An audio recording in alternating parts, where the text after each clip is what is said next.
The Green Party is demanding an apology from police over the activities of a police informer who worked as a spy in their Parliament offices. And the debate over police spying on protest groups continues as more and more informer Rob Gilchrist's activities are revealed. Here to add fuel to the fire are commentators from political polar extremes, Neville Gibson, editor of NBR, and Matt McCarten, regular troublemaker. Well, I'm not an extremist, so that must make... I'm not even going to even pretend I'm interested in what you've got a view about that. First off, Matt, before you show us your evidence and we get onto this, isn't it quite exciting that we've got spies?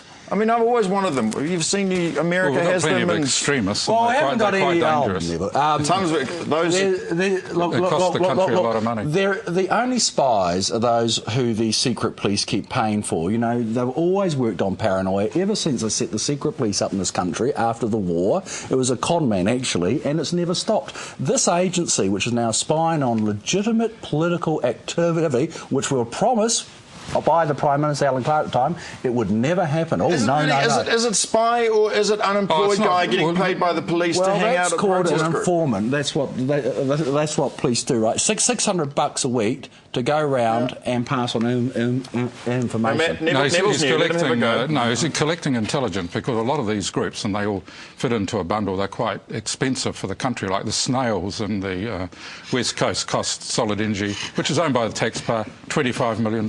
So these people act without real responsibility and no fear of the consequences. So you've got to find out what they're doing. I think what a lot of those people would say in reply to that is that they act in the interests of people who are not big business. No, they don't, because they're a very small group, and you've got animal activists. So do we need the police to spy on groups in case it costs business money? Oh, yes, or society in general.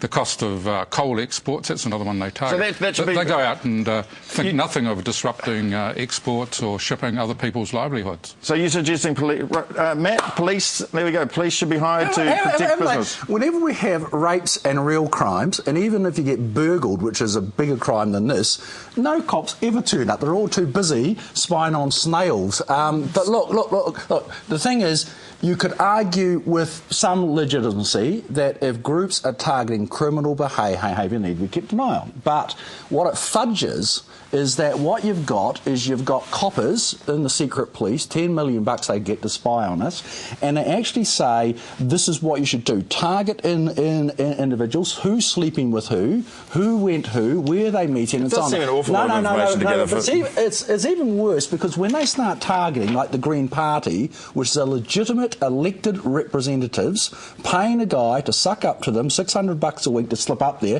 when they get found out and say, oh, he's a private service, that's actually, you know, I mean, it's like if I employ somebody who goes and does a criminal act on behalf of my union and say, oh, right, well, he's a private citizen, it's a nonsense. It's true. And Neville, how far do you go with it? I mean, do you think this guy Gilchrist was apparently inciting the groups to be violent and to be... The aim is to get publicity, and a lot of his activities were to get publicity in the media.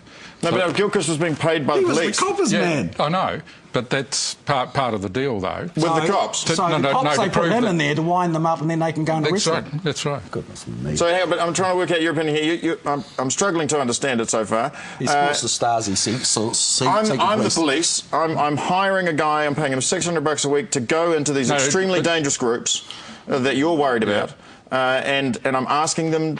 And you think that they should incite violent behaviour? Oh, well, no, to achieve credibility with them, he is part of what they really want to do. I mean, the danger is with these extremist groups is it doesn't take very much to get them into a riot, as we've seen in Greece. What sort of extremist groups are you talking about?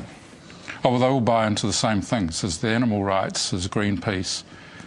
How about my union? And the ban. No. Am I not an extremist? So we're not an extremist organisation? No. Well, then why are they targeting us? Why are the cops getting this guy to get information of my union from my computer? This Rob, he's been getting bloody stuff from my union, passing it on to the cops about legitimate pickets and that around the youth wage bill. I'm telling you, this is what these guys are doing. This is why I find it all right. We should move on. Is that, Neville, you seriously think that these extremist groups are dangerous to New Zealand? Do you think that we should be looking at them with the same sort of fear that America looks at terrorists? Yeah, they buy into a worldview, and jihadism Don't you buy into a worldview? Don't you buy into a worldview yourself? It doesn't take long for people, if they have no fear of any consequences. consequences. Don't you buy into a worldview? If they want to cause damage and they have no responsibility or no fear of what their acts are, but I think this one will slow them down quite a bit. So in that sense, it's justified. And so I've got a 16-year-old kid saying, I want to get paid $12 an hour and I'm going to take action in support of that. And next minute, he's over in a training camp in Afghanistan. Well, Libya before that. To bring down your bloody world order. Cuba, there you are. I mean, Neville, seriously though, just before we wrap up, because this has been the strangest on the mat I've ever experienced. Are you serious? No. Are you of course serious? he is. Oh, yeah. He's got a world view. You're serious? You think that well, where do you think the jihadists come from? I'm pretty sure. I'm pretty sure they don't come. Workers. Pretty sure they don't come from the Save the Snails campaign. No, Oliver, they're opposed to capitalist system. So they see that as violent. So they're therefore opposed to strip mining. Therefore they can justify just about anything they do on the grounds that the enemy is bigger and greater, and that happens to be the police or whatever. You're the editor of the NBA? Yeah. And really? You think I just want to get it clear right here. I just want to get clear You're right here. Obviously a little bit naive in these areas. I'm very naive. I mean, lovies are. I'm very naive, and I'm obviously a lovey. You don't realise that these people are actually quite serious in overthrowing society. Okay, because I want to clarify. So you think that in New Zealand, with the sort of protest groups we have, and which seem to be filled to me with passionate sort of hippie-ish type people who want to try and do it, you think they are on the edge of jihadism? They fit into that same sort of picture, yeah.